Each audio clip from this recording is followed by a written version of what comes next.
The Toby Gribbens Show. Highlights.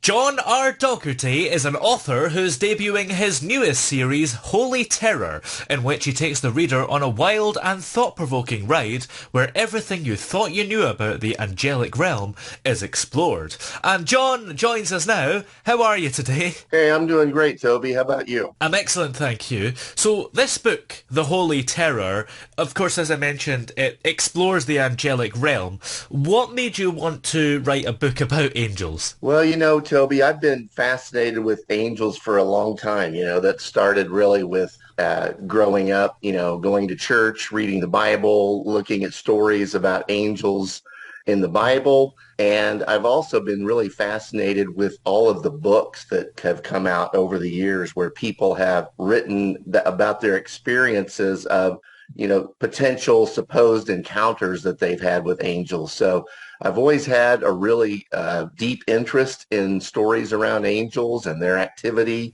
and what their role is and what they do.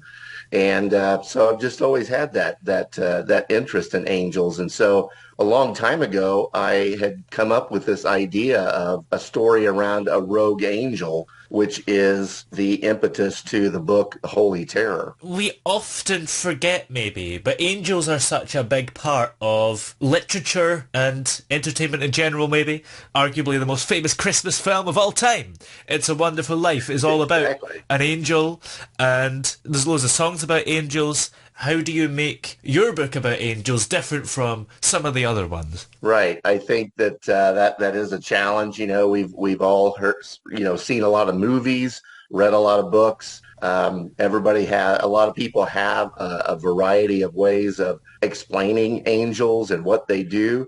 I think what I was looking for was definitely something that's a bit unique. And, I've always had this thought that, gosh, it's frustrating to see all the terrible and evil things that people do to each other out in the world.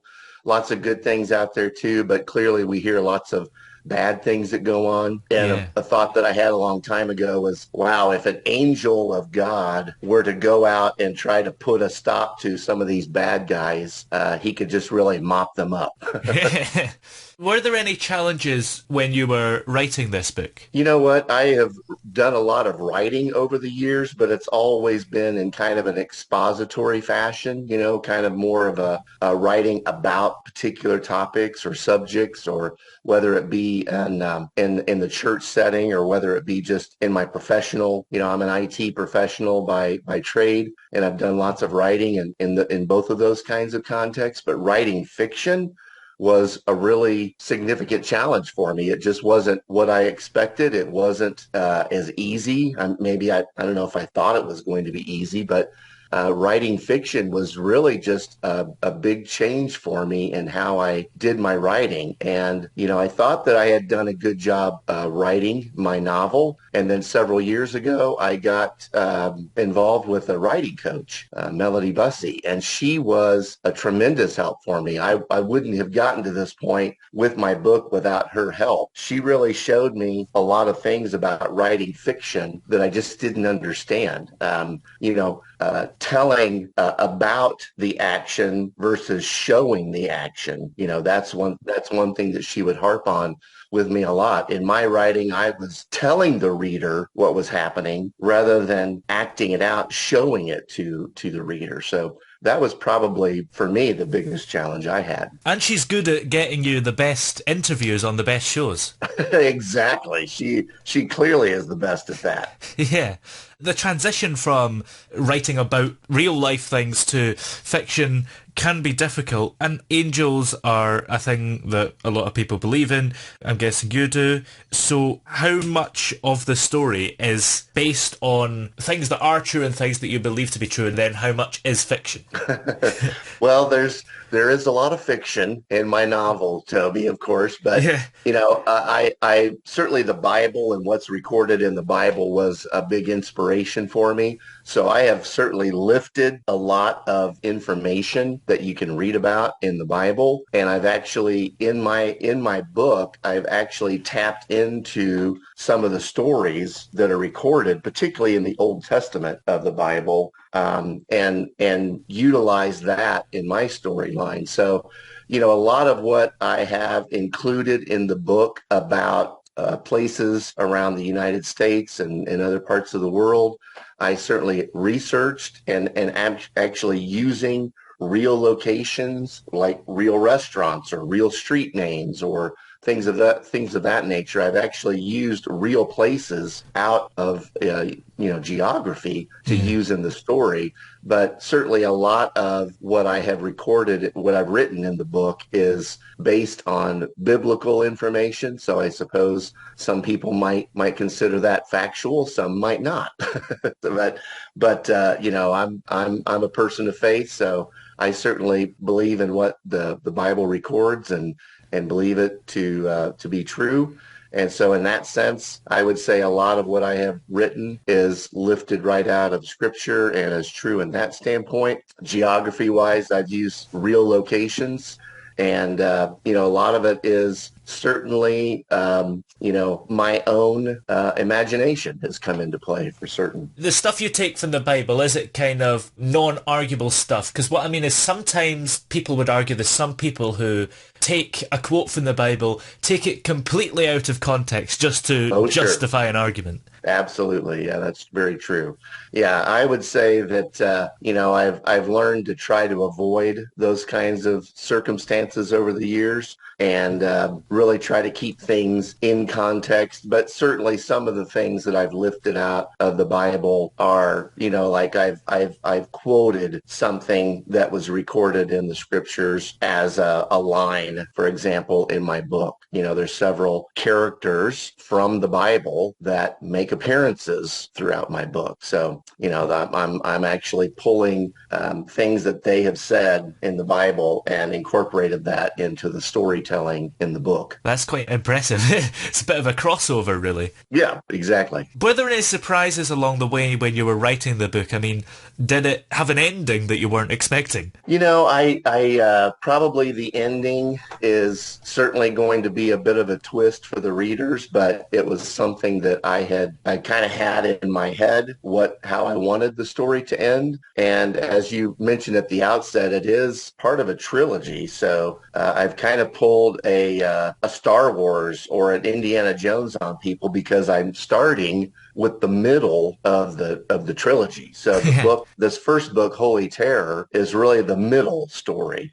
So there is a prequel that I'm working on, and it's going to go back and give a lot of background, a lot of information about why the characters are who they are, what brought them to the point that they are in the current book. And then the sequel is actually going to be picking up right where the current book leaves off. So there's not much of a gap from the current book into the sequel or the sequel. But the prequel is going to go back in time significantly over a long period of time back into history to kind of help set the scene for what ended up happening in the current book. Yeah.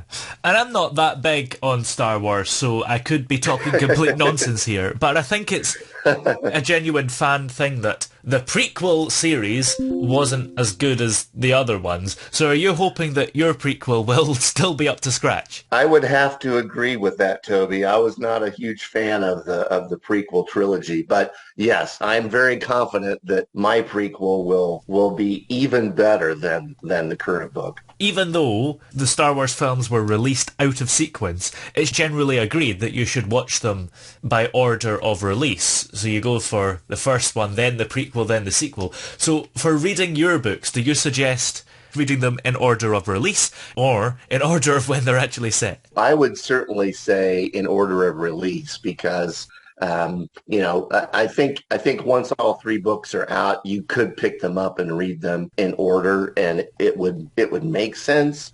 But what I have done in the current book is dropped all kinds of Easter eggs into the story Yeah. that make references to things that have happened in the past. And I do that intentionally to try to pique the reader's interest, to get them to think, what does that mean? Or what's that referencing, you know? Yeah. And so I think that will make reading the prequel, once I get that published, it'll make that all the more interesting, because people will be able to say, okay, now I remember that this happened in the first book, and now there's explanation for it here in the prequel. So I would say in release order would be most ideal. Yeah. And I don't want to make it all about Star Wars again, but just because maybe there's a similarity.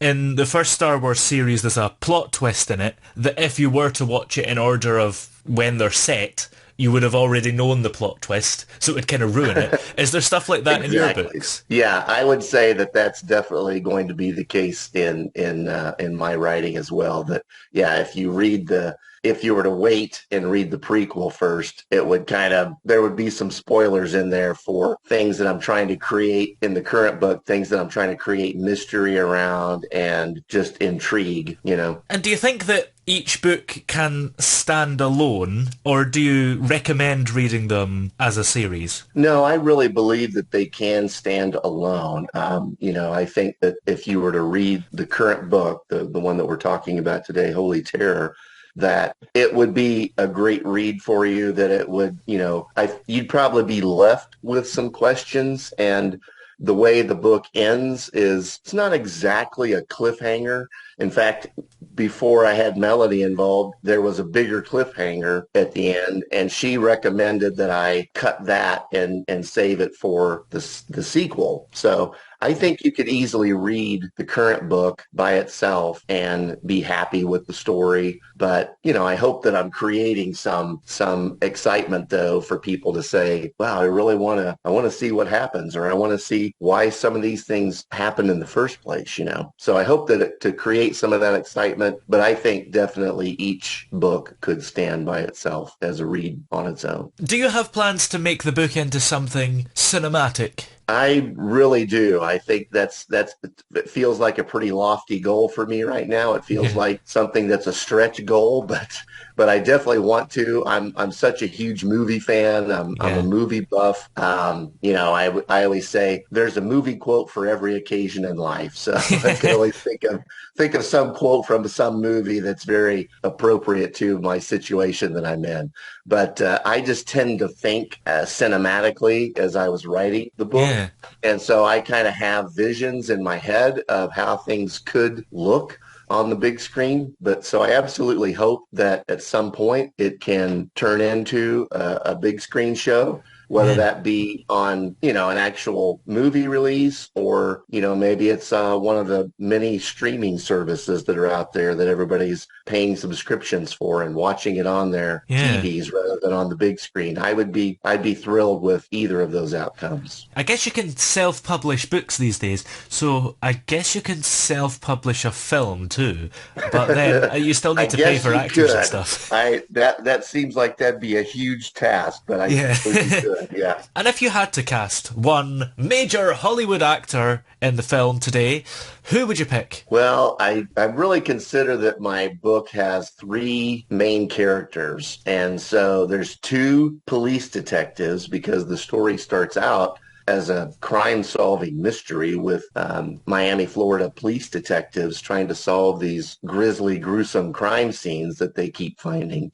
So the two detectives, the names are Lane Madigan and Ian Jelani. And so Lane Madigan, I've had in my head for quite a long time that Chris Pratt would be the perfect person to play that role.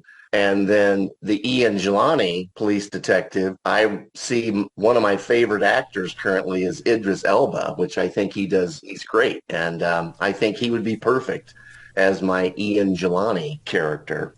And then for the main character overall, who is an angel, is an angel of God. I see that character being played by Alan Ritchie, who is fairly new to me. The first time I saw him was in the Amazon Prime Video series Jack Reacher, and he is a big, muscular, tough guy. And I just thought, oh, he would be the ideal person to play the character of the angel, who is kind of a large, muscular, tough, entity. Yeah.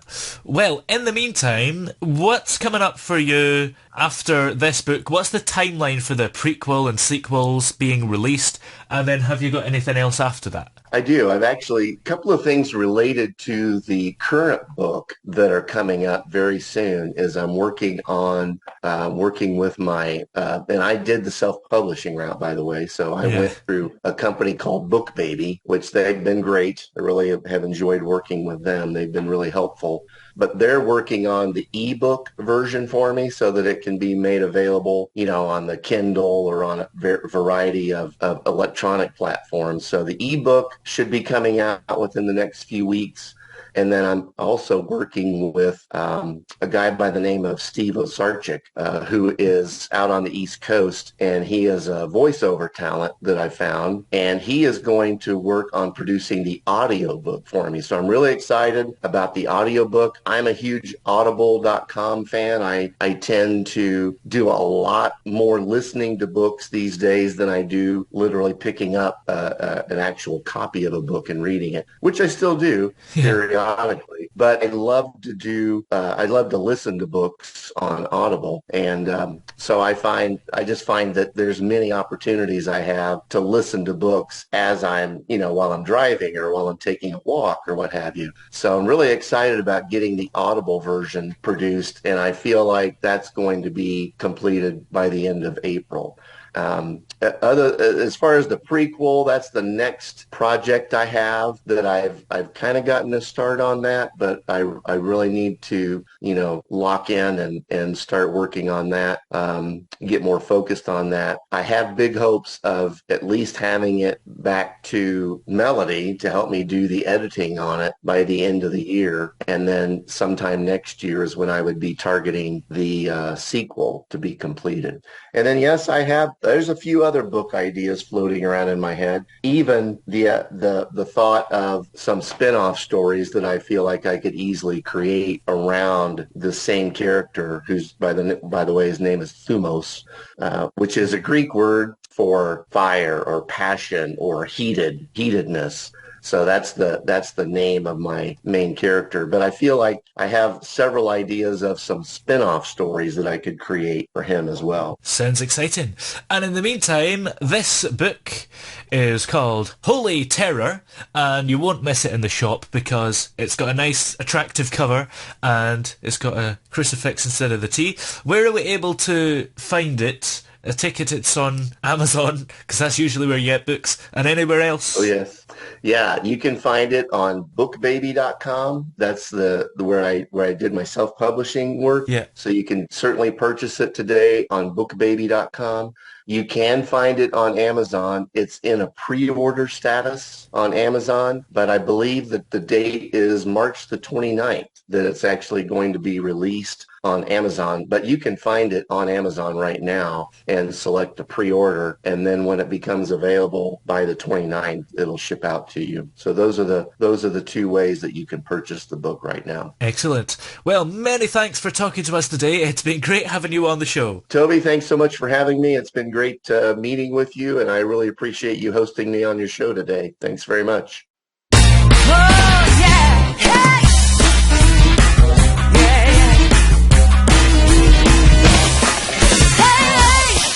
The throbbing pulse of sound, the Toby Gribbens Show.